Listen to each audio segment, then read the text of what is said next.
بسم اللہ الرحمن الرحیم۔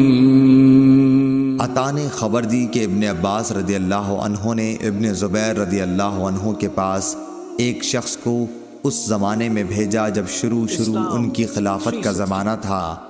آپ نے کہلایا کہ عید الفطر کی نماز کے لیے اذان نہیں دی جاتی تھی اور خطبہ نماز کے بعد ہوتا تھا۔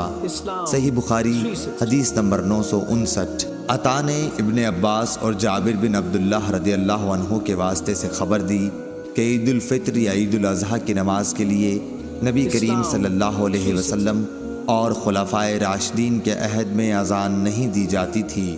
صحیح بخاری حدیث نمبر 960۔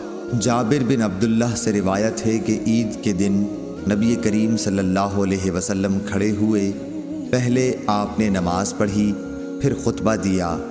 اس سے فارغ ہو کر آپ صلی اللہ علیہ وسلم عورتوں کی طرف گئے اور انہیں نصیحت کی۔ آپ صلی اللہ علیہ وسلم بلال رضی اللہ عنہ کے ہاتھ کا سہارا لیے ہوئے تھے اور بلال رضی اللہ عنہ نے اپنا کپڑا پھیلا رکھا تھا۔ عورتیں اس میں خیرات ڈال رہی تھیں۔ میں نے اس پر عطا سے پوچھا کہ کیا اس زمانے میں بھی آپ امام پر یہ حق سمجھتے ہیں کہ نماز سے فارغ ہونے کے بعد وہ عورتوں کے پاس آ کر انہیں نصیحت کرے؟ انہوں نے فرمایا کہ بے شک یہ ان پر حق ہے، اور سبب کیا جو وہ ایسا نہ کریں۔ صحیح بخاری حدیث نمبر 961۔ ابن جریح نے خبر دی، انہوں نے کہا مجھے حسن بن مسلم نے خبر دی، انہیں طاؤس نے، انہیں حضرت عبداللہ بن عباس رضی اللہ عنہ نے۔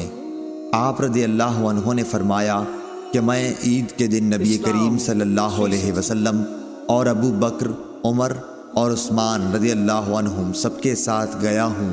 یہ لوگ پہلے نماز پڑھتے پھر خطبہ دیا کرتے تھے۔ صحیح بخاری حدیث نمبر 962۔ ابو اسامہ حماد بن ابو اسامہ نے بیان کیا، انہوں نے کہا کہ ہم سے عبید اللہ نے نافع سے بیان کیا، ان سے عبداللہ بن عمر رضی اللہ عنہ نے کہ نبی کریم صلی اللہ علیہ وسلم، ابو بکر اور عمر رضی اللہ عنہ عیدین کی نماز خطبے سے پہلے پڑھا کرتے تھے۔ صحیح بخاری حدیث نمبر 963۔ سلیمان بن حرب نے بیان کیا، کہا ہم سے شعبہ نے، انہوں نے عدی بن ثابت سے، انہوں نے سعید بن جبیر سے، انہوں نے ابن عباس رضی اللہ عنہ سے کہ آن حضرت صلی اللہ علیہ وسلم نے عید الفطر کے دن 2 رکعتیں پڑھیں، نہ ان سے پہلے کوئی نفل پڑھا نہ ان کے بعد۔ پھر خطبہ پڑھ کر آپ عورتوں کے پاس آئے اور بلال آپ کے ساتھ تھے۔ آپ نے عورتوں سے فرمایا خیرات کرو، وہ خیرات دینے لگی، کوئی اپنی بالی پیش کرنے لگی، کوئی اپنا ہار دینے لگی۔ صحیح بخاری حدیث نمبر 964۔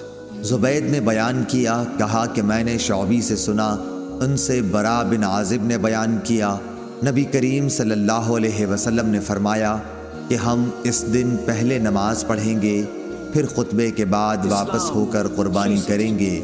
جس نے اس طرح کیا اس نے ہماری سنت کے مطابق عمل کیا، اور جس نے نماز سے پہلے قربانی کی تو اس کا ذبیحہ گوشت کا جانور ہے جسے وہ گھر والوں کے لیے لایا ہے، قربانی سے اس کا کوئی بھی تعلق نہیں۔ ایک انصاری رضی اللہ عنہ جن کا نام ابو بردہ بن نیار تھا بولے کہ یا رسول اللہ صلی اللہ علیہ وسلم، میں نے تو نماز سے پہلے ہی قربانی کر دی، لیکن میرے پاس 1 سال کی پٹھیا ہے جو 2 ندی ہوئی بکری سے بھی اچھی ہے۔ آپ صلی اللہ علیہ وسلم نے فرمایا کہ اچھا اسی کو بکری کے بدلے میں قربانی کر لو، اور تمہارے بعد یہ کسی اور کے لیے کافی نہ ہوگی۔ صحیح بخاری حدیث نمبر 965۔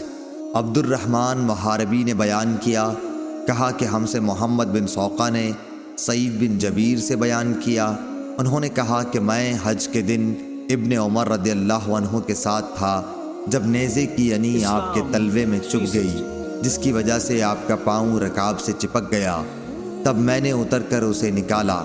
یہ واقعہ منی میں پیش آیا تھا۔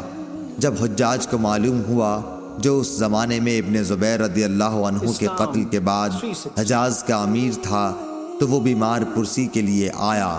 حجاج نے کہا کہ کاش ہمیں معلوم ہو جاتا کہ کس نے آپ کو زخمی کیا ہے۔ اس پر ابن عمر رضی اللہ عنہ نے فرمایا کہ تو نے ہی تو مجھ کو نیزہ مارا ہے۔ حجاج نے پوچھا کہ وہ کیسے؟ آپ نے فرمایا کہ تم اس دن ہتھیار اپنے ساتھ لائے جس دن پہلے کبھی ہتھیار ساتھ نہیں لایا جاتا تھا۔